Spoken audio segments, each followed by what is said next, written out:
So many trees. It's beautiful, right? It's definitely not Boston. Here we go.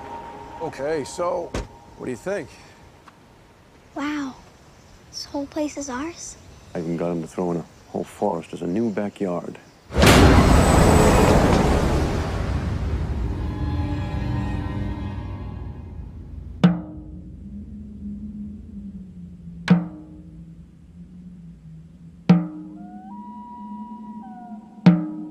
It was a myth. Kids used to dare each other to go into the woods at night. They knew the power of that place. They feared it. Those woods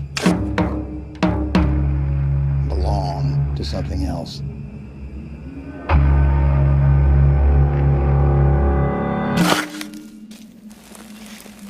The ground is bad.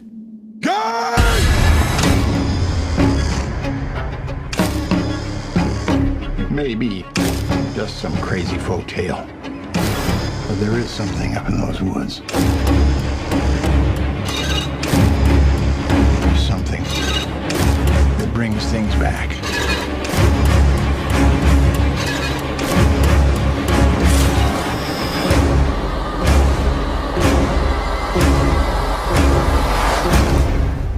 Sometimes dead is better.